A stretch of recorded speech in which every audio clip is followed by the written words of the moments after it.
বাংলাদেশের বিদেশে অবস্থিত মিশন, দূতাবাস এবং হাই কমিশনগুলো থেকে নাকি বর্তমান রাষ্ট্রপতি মোহাম্মদ শাহাবুদ্দিনের ছবি নামিয়ে ফেলার নির্দেশ দেওয়া হয়েছে।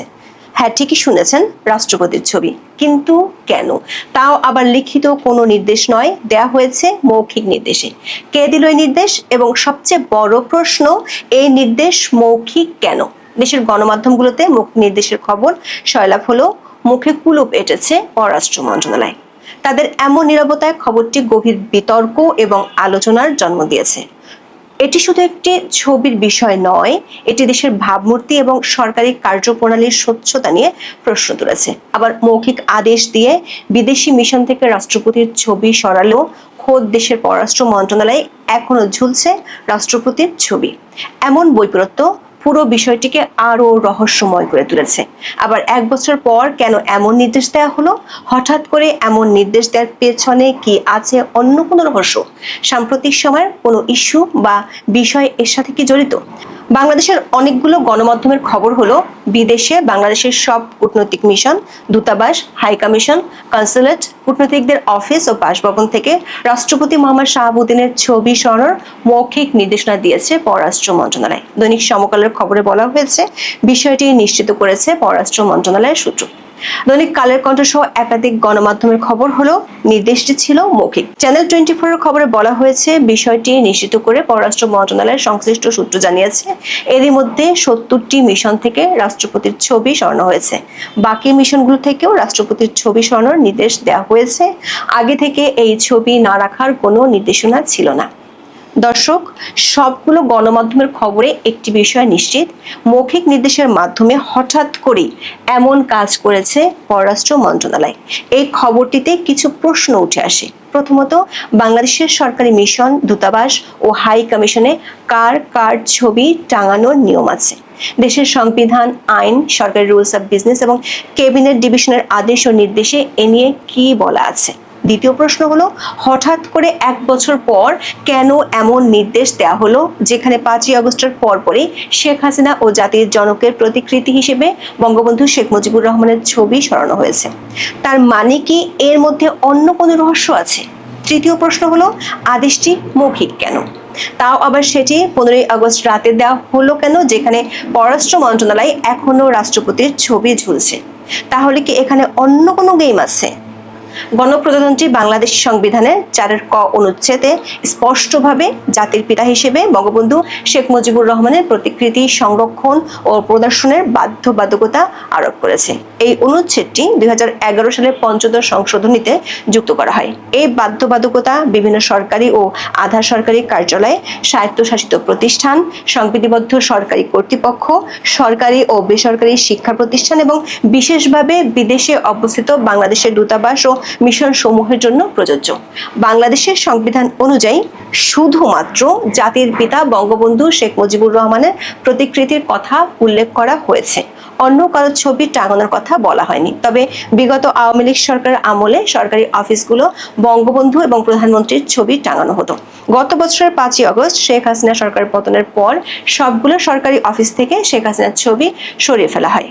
সাংবিধানিক বাধ্যবাধকতা থাকায় প্রথম দিকে সরকারি উপদেষ্টা থেকে শুরু করে সবখানে বঙ্গবন্ধুর ছবি ছিল, কিন্তু সরকারি মব বাহিনীর নজরে বিষয়টি আসলে সবখান থেকে কোনো ধরনের ঘোষণা ছাড়াই বঙ্গবন্ধুর ছবি সরিয়ে ফেলা হয়। তবে তখনও বঙ্গভবনে সাংবিধানিক বাধ্যবাধকতা মেনে বঙ্গবন্ধুর ছবি ছিল। গত বছরের 11ই নভেম্বর মাহফুজ আলম উপদেষ্টা হিসেবে শপথ নিতে গিয়েছিলেন বঙ্গভবনে। সেখানে তিনি শপথ নেওয়ার পরপরই বঙ্গভবনের দরবার হল থেকে বঙ্গবন্ধুর ছবি সরিয়ে ফেলে বিতর্কের জন্ম দেন। এরপর থেকে মোটামুটি সব সরকারি দপ্তর থেকে বঙ্গবন্ধুর ছবি নামিয়ে ফেলা হয়। সরকারের একাধিক সূত্র বলছে, বিদেশে বাংলাদেশি দূতাবাস, মিশন ও হাই কমিশনগুলোতে রাষ্ট্রপতির ছবি রাখা এক ধরনের প্রেসিডেন্স বা নর্মসে পরিণত হয়েছে। এটিকে একটি শিষ্টাচারমূলক নিয়ম হিসেবে দেখা হয়। যদিও রুলস অফ বিজনেসে এ নিয়ে সরাসরি কোনো বিধান নেই। রুলস অফ বিজনেস হলো মৌলিক প্রশাসনিক দলিল, যা সংবিধানের 55-6 অনুচ্ছেদ অনুযায়ী রাষ্ট্রপতির ক্ষমতা বলে বর্ণিত হয়। এই বিধানগুলোর মাধ্যমে সরকারি কাজ পরিচালিত হয়। পররাষ্ট্র মন্ত্রণালয়ের কর্মকর্তারা বলছেন, ছবি টাঙানোর বিষয়টি সুনির্দিষ্ট সরকারি আদেশ বা লিখিত সার্কুলার থেকে আসে। দৈনিক প্রথম আলোর খবরে বলা হয়েছে, এই মুহূর্তে সারা বিশ্বে বাংলাদেশের 82টি মিশন ও উপমিশন রয়েছে। এর মধ্যে 65টির বেশি মিশন ও উপমিশন থেকে রাষ্ট্রপতি মোহাম্মদ শাহাবুদ্দিনের ছবি সরিয়ে ফেলা হয়েছে। ওয়াশিংটন, দিল্লি, বেজিং সহ বেশিরভাগ মিশন থেকে রাষ্ট্রপতি শাহাবুদ্দিনের ছবি সরিয়ে নেওয়া হয়েছে। গত বছরের 5ই আগস্টের পরপরই এসব ছবি সরানো হয়। ইউরোপ, আমেরিকা অঞ্চলে কর্মরত কয়েকজন রাষ্ট্রদূতের সঙ্গে কথা বলে জানা গেছে, বিদেশে বাংলাদেশের যে মিশনগুলো রয়েছে সেখান থেকে আগেই সরানো হয়েছে রাষ্ট্রপতির ছবি। তবে এ ছবি রাখা না রাখার কোনো নির্দেশনা ছিল না বলে জানান তারা। দৈনিক কালের কণ্ঠ এবং এনটিভির খবরে বলা হয়েছে, অধিকাংশ মিশন কয়েক মাস আগে থেকে একই জিরো পোর্ট্রেট নীতি অনুসরণ করেছে। তাহলে প্রশ্ন হলো, হঠাৎ করে গত 15 আগস্টে কেন এমন নির্দেশ দেওয়া হলো, তাও আবার মৌখিক নির্দেশ দেওয়া হলো?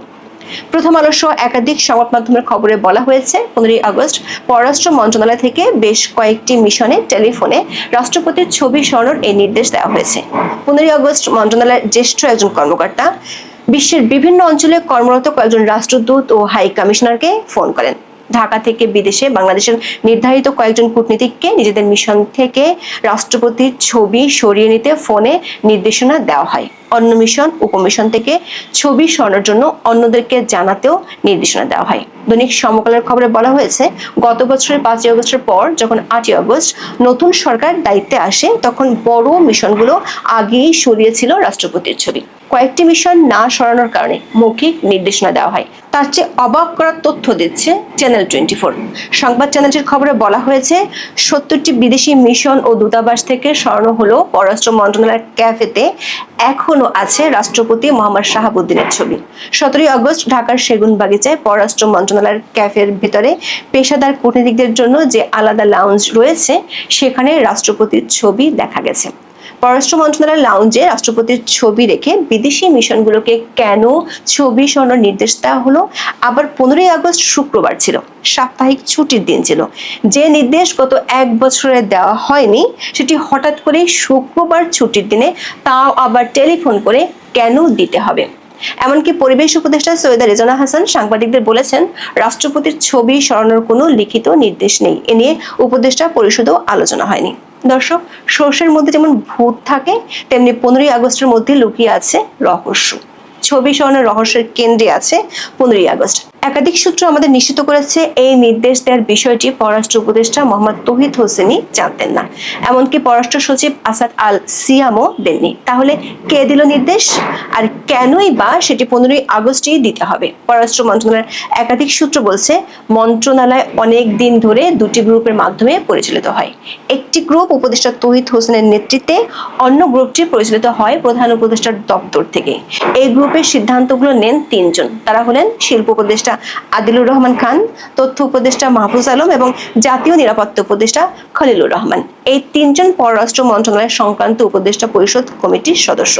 পররাষ্ট্র মন্ত্রণালয়ের একাধিক সূত্র নিশ্চিত করেছে, রাষ্ট্রপতির ছবি সরানোর মৌখিক নির্দেশটি মূলত দ্বিতীয় গ্রুপ মানে প্রধান উপদেষ্টার দপ্তর থেকেই গিয়েছে। প্রশ্ন হলো, কেন? সূত্রগুলো বলছে, 15ই আগস্টে বঙ্গবন্ধুর শাহাদত বার্ষিকী ছিল। সরকার আগে থেকে ঘোষণা দিয়েছিল এবারের 15ই আগস্টকে ঘিরে কোনো কর্মসূচি পালন করতে দেওয়া হবে না। প্রেস সচিবের নির্দেশনায় পুলিশ কাজও করেছিল, পাশে পেয়েছিল বিএনপিকেও, কিন্তু তাতে ফল হয়েছে উল্টো। দেখা গেছে রিকশা চালক থেকে শুরু করে দম্পতি, বৃদ্ধ অনেকেই সরকার ও বিএনপির বাধা উপেক্ষা করে শোক ও শ্রদ্ধা জানাতে গেছেন। একটা পোড়া বাড়িকে নিয়ে সরকারের মধ্যে ভয় থাকার বিষয়টি পরিষ্কার হয়ে যায়। শোক প্রকাশে বাধা দেওয়ার জন্য সামাজিক মাধ্যমে অনেকেই সরকারকে নব্য ফ্যাসিস্ট হিসেবে ট্যাগ দিয়েছে।